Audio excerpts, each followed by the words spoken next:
Welcome to Michigan Reimagined, a spotlight podcast. And here's your host, Chris Buck. So the promise of electric motor vehicles has prompted significant investment from auto manufacturers. Here to discuss the newest and massive investment announcement and what it means to Michigan is the president and CEO of LEAP, the Lansing Economic Area Partnership, Mr. Bob Trezise. Welcome to the show, Bob. Thanks, Chris. Great to see you again. Great times. We're recording this in early February 2022, and maybe a week or so ago, there was a phenomenal announcement that is going to really benefit Lansing and Michigan as a whole. And Bob, as the spearhead for LEAP, has got all the scoop, and we want to unpack some of that stuff. So, at this time, most are aware this announcement happened, but can you give us just kind of a macro view? Like, what's the total investment and what geography is kind of benefiting from this? Right. Well, we're in Lansing, Michigan. We'll start there. And LEAP, Lansing Economic Area Partnership, is a regional economic development agency representing Clinton, Eaton, and Ingham County. And we led an incredible team effort of Mayor Shore in the city of Lansing, Supervisor Ken Fletcher from Delta Township, Dick Peffley, CEO of Board of Water and Light, Quentin Messer, MEDC, Governor Whitmer, Republican leaders and leadership from House and Senate of Michigan. That is the team, part of the team. There's even more, but those were really critical players. And LEAP put a lot of different things together on those different levels, so it made sense to Ultium, which is a partnership between GM and LG. Okay. And these two companies have put together battery plants, Chris, for the auto industry. And we were starting a year ago very concerned or proactive, I guess one and the same in a weird way, but we felt it imperative to secure our vehicle assembly plants of the future. We have two of them here from GM, that a battery plant was now crucial to be located nearby. And our state was having a very, very difficult time to compete for any of these massive kinds of futuristic battery plants. So announcements have been made by GM in Ohio and Tennessee. Ford made a huge multiple announcement in Kentucky and Tennessee, Toyota in North Carolina. None for Michigan. And so everyone really did pull together as a team. So that's part of the macro story. The other part is we were able to get in there and make a great regional and statewide proposal to GM to locate their third Ultium battery plant here in Lansing, Michigan. And it will be right next door to their current GM Lansing Delta assembly plant in Delta Township, although it's a revenue sharing agreement that we negotiated between the city of Lansing and Delta Township. So everyone's going to win. Okay. From a revenue perspective, that was just part of the puzzle. The plant itself will be $2.5 billion of investment and will be 2.5 million square feet. Wow. And will be up to 2,000 jobs over a number of years. Construction is to begin this quarter, 2022. Okay. And will be ramped up and in production by late 2024. So those are the sheer numbers, but let me even put it in more context. The largest economic development project in the Lansing region's history, times 3. Wow. Okay. My understanding is the largest from beginning to end, start to finish, manufacturing plant in the state of Michigan's history, and GM's largest capital investment ever. So that gives you a pretty good magnitude of this. But Chris, it doesn't stop there. What's next, Bob? Well, I really, again, are we making cars and trucks anymore, or are we making rolling computers and electric vehicles and autonomous vehicles on wheels? Right. And that's the actual description. So Michigan needs to be a future player for this plant. Don't think in terms of, car making or even really manufacturing. It is, and it is. Right. But it's even more so about new technologies, new ways of creating a living, and here in the country and in the world, new ways of dealing with climate change. It is, and I'll say this too, Chris, we really believed at LEAP and Quentin Messer at the MEDC that we're in the middle of a 20-month period of time where the entire global economy of the next 20 years is being entirely reshaped, whether it's chip makers, whether it's med tech kinds of companies, or battery plants to totally change the way we travel. Right. And it was imperative that the state of Michigan and the Lansing region be part of the next 20 years of the new next wave of an economy. So to me, this plant represents far more than just a plant announcement. It's about a new industry, if you will, about technology, and is setting us, thank goodness, on the right course as a state and a region for the next 20 years, rather than, frankly, being left behind. In these plants, there's not many in the world that are getting these chip maker and battery plants and kinds of technology companies at this scale. And for us to be one of those rare choices, and it was a choice. There were other states who were doing everything to get it. How competitive did it get? I mean, I don't know what you can. It was brutal, because if you're a company and you're talking about the largest capital investment in your company's history, $2.5 billion, 2.5 million square feet, 2,000 jobs, you have the leverage. You are in the driver's seat. And everyone in the country right now, I mean states, understand that there aren't many of these to get at all. Right. And the window is closing on getting them. So you've got to go all out, which means you need to respond with huge incentive packages that make sense, but are more significant than what have ever been done before. That's what Ohio, Tennessee, Kentucky have all done. And it was Michigan's turn. And so the state of Michigan, after the Ford announcement, really shook everybody up, and I think flat out scared people. Right. I wasn't sure the state had it in it anymore, to be honest with you, Chris, not to be too cynical about politics these days, but, everyone is at one another's throats about politics and pandemic and everything else. Right.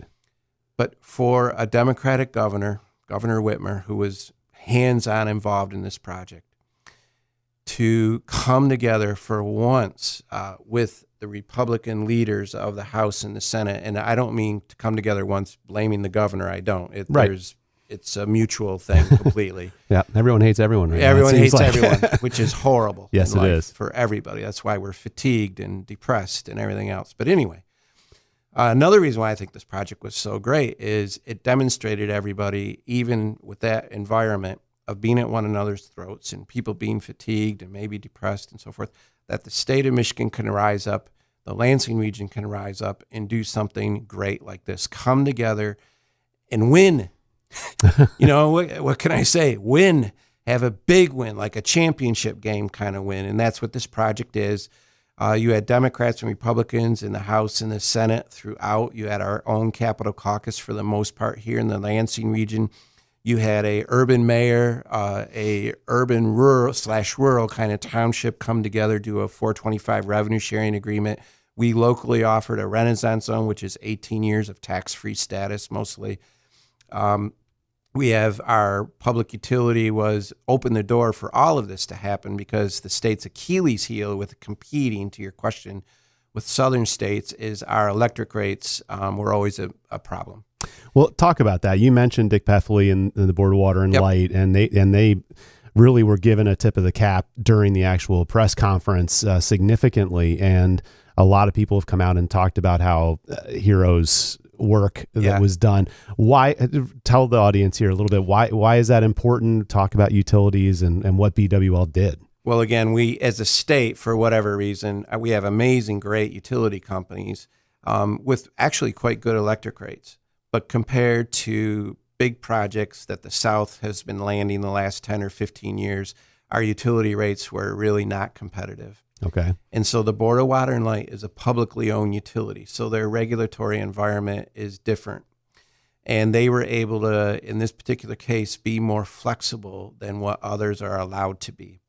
And so they were able to offer an incentive package like the ones in the South. And this was step one. And if that didn't happen, and Dick Peffley, Heather Shawa, their staff made it happen. The Board of Commissioners voted on it and approved their Board of Water and Light, the incentive package. If all of that didn't occur, there would have been no project. There would have been no Renaissance Zone. There would have been no need for the MEDC and the state of Michigan bills. Right. It all started first with getting a green light on those very discounted and great electric rates. So the Board of Water and Light was the gatekeeper in some respects. They opened the door. Then the rest of us had to do everything we did as well to make it all add up, compete with those other states, and finally, get this one under our belt. There are signs that there are a couple other major companies or projects like this floating around the state. I'm not nearly as familiar with those. I hope they land somewhere in the state. Yep. They'll require the same kind of unified major effort, but it's worth it. This is the top of the pyramid. If you want to talk about, there's many different ways to impact small business, Main Street businesses. One way is to have as part of your equation very big companies that are paying a lot of good wages to a lot of jobs. Those people are going to eat dinner in restaurants. They're going to shop in our local stores by the thousands year round because they're living here. And that is a huge fuel to the engine of small business. Now, there's lots of other ways we need to help small business too, but that's about as good as it is one could bring up. So it was, a remarkable effort, and its leap was very imperative in the role that we played, but so was everybody else. So it's one of those situations where if not everyone in the team played their role, if anyone had fallen by the wayside, and it was fraught with danger for that to happen. There were plenty of reasons for everybody in their own way to say no. If there was any link in that chain broken, the whole thing would have fallen apart. But we didn't. We got it done. We did something important for our future of our economy, and now the key is to keep building on it and land more plants related to those technologies, but also to not lose track of diversifying our economy with med tech and ag tech, and working with Michigan State University, LEAP's entrepreneurial programs, starting new businesses like crazy, which we're doing well. It also means, I think, that the state needs to shift billions and billions of dollars into not just economic development, do that as well, keep these big incentives in place, land big projects, but we must also invest equally billions and huge amounts of money in housing, in education, universities, community colleges, placemaking, entrepreneurialism. The whole package needs to work together, and we have a real opportunity to do all that simultaneously and really transform the state. Now, some would argue maybe that money comes from the revenues that come from massive projects like this GM announcement. And some people would poo-poo, a lot of the incentives that are given, because it's like, well, you're kind of dropping your pants to get all of these people here. Yeah. And now the money isn't going to be there to do some of these other projects. What do you say to people like that? Right. Are the incentives too great? I really, no, because professionals in economic development take great care to package what is necessary and not beyond. So that's one part of this equation. Yep. But the second part of the equation is, for instance, here regionally, Chris, our Renaissance Zone, our Public Act 198, which is a 50% tax abatement, the electric rate discounts, all of these things are based only on new revenue, the new plant. So no one is losing anything. Now you could say, yeah, but we're losing all of that new revenue that was being generated by the plant. There would be no new plant and no new revenue but for the incentives. Right. So you can't, it's, I understand, because I do think it's somewhat complex, but someone might say, like, our total regional package, Chris, is valued over 20 years at just over $1 billion. Well, my God, just take that $1 billion and spend it on schools and neighborhoods and houses and social safety net and universities and skills jobs training. That's not money. If we didn't value it and distribute it based on the new revenue and discounts or cuts on the new revenue, there is no pot of money or $1 billion to give. It doesn't really exist. Right. If you get my point. Yes, I do. Now, I get it. Yeah. Now it's a little bit different at the state level, because a large portion of their incentive is very, very unusual and extremely unique to this project. It's still based on job creation and investment, but it is a cash upfront. So that is admittedly slightly different, but again, very rare, very limited, and still based on job creation and investments and so forth.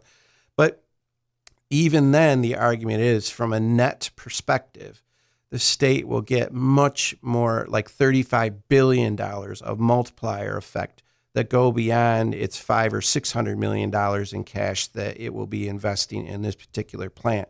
So the return on investment, I think pretty sure anyone in the private sector would take that return in a heartbeat, But again, what is the multiplier effect? It's people living here. It's people spending, raising their families, starting new business, their spouses, from their spouse's perspective, and so on. So and also just one other, because it's a great question and it really needs to be asked so we can talk about these things.